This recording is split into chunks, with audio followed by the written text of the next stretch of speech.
Some upcoming Switch 2 games, despite coming with a physical card, won't actually be downloaded onto the card itself and playable out of the box like they are currently on the OG Switch. The developers of the games themselves actually do want these game key cards implemented to cut down on game sharing and enforce multiple purchases of a game in order to play multiplayer or have other people play. It's true that for the longest time, trading your cartridges, discs, and memory cards was a massive part of gamer culture that we are now seeing the total disillusion of.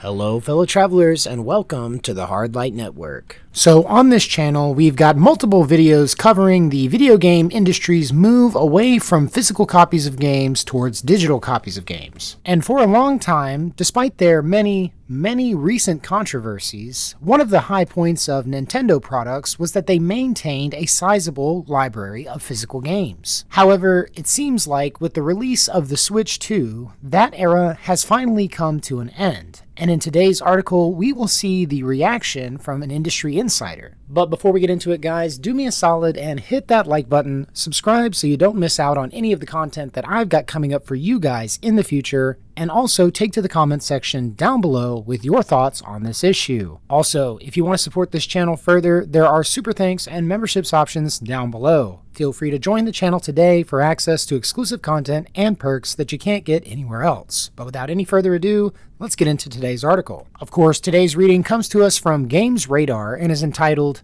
I Hate It.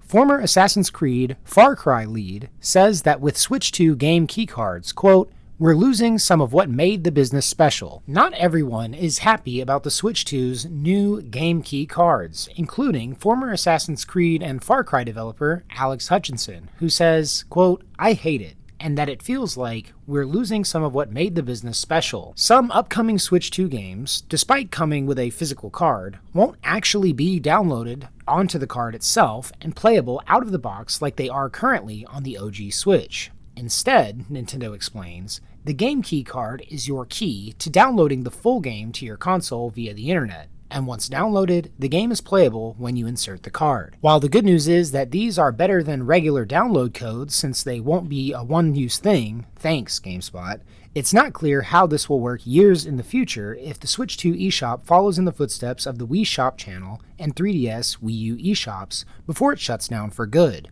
Needless to say, the uncertainty here doesn't have everyone on board. Speaking to Video Gamer in an interview, Hutchinson, who served as creative director on Assassin's Creed 3 and Far Cry 4 before more recently becoming a co-founder of Raccoon Logic, speculates that Nintendo is going to get away with it, even though he doesn't like it. He explains, it just goes to show you the power of nostalgia in our business, that the way they will beat up Microsoft versus Nintendo is just not the same, especially in Europe. It's like, oh, Nintendo's doing it. Alright, we're not going to say much. Expanding on this, Hutchinson says, I hate it, adding, it just feels like we're getting away. We're losing some of what made this business special. Trading Game Boy cartridges at school, or, DS for the modern audience. There's something nice about that. Although he argues that people aren't going to say much about the game key cards, it's one of the bits of Nintendo Switch 2 news that's caused some of the biggest uproar from players and devs alike. For example, it's raised concern about game preservation. Stephen Kick,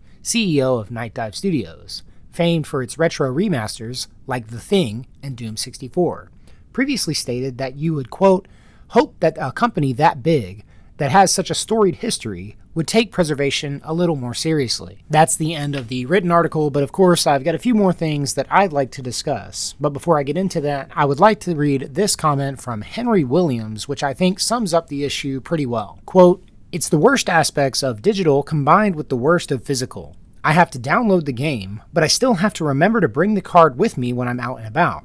It won't survive future server shutdowns or ever run in an emulator.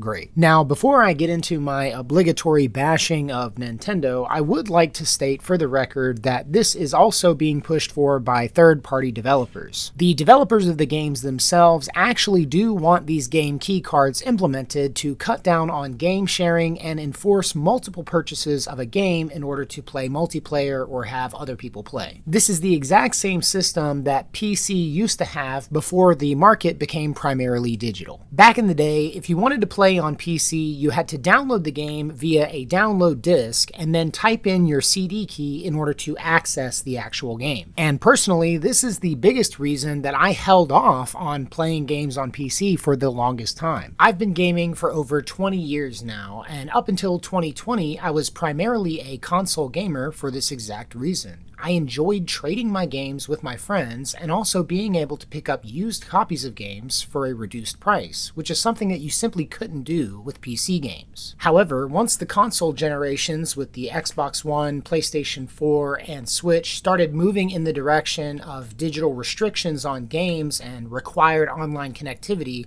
I no longer saw a need to stay exclusive to consoles and made the switch over to PC. On PC, there's a wider range of games available on digital libraries, and it's also easier to obtain ROMs that you can play through emulators without jailbreaking your system. Not to mention the added versatility when it comes to capturing and editing gameplay footage. Generally speaking, when it comes to games preservation, it seems that PC is an all-around better choice to make, apart from buying and maintaining a library of physical copies of games as well as their hardware. It's true that for the longest time, trading your cartridges, discs, and memory cards was a massive part of gamer culture that we are now seeing the total disillusion of. In regards to Stephen Kick's quote from the article about Nintendo's attitude towards game preservation, I'd say that he left out a pretty significant piece of the puzzle. Nintendo actually does make efforts in games preservation, but they don't do it for the legacy of their titles, nor do they do it for gaming culture at large. Nintendo's motivations are entirely based around profit, which is why when they shut down servers and access to older games through older hardware,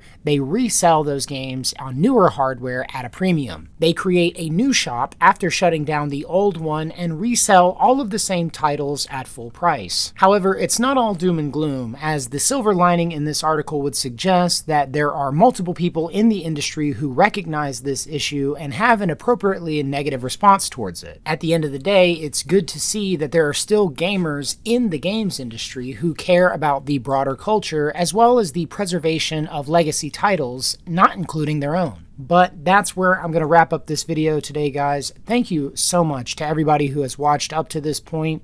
If you haven't done it yet, don't forget to hit that like button if you like this video. Subscribe so you don't miss out on any of the content that I've got coming up for you guys in the future.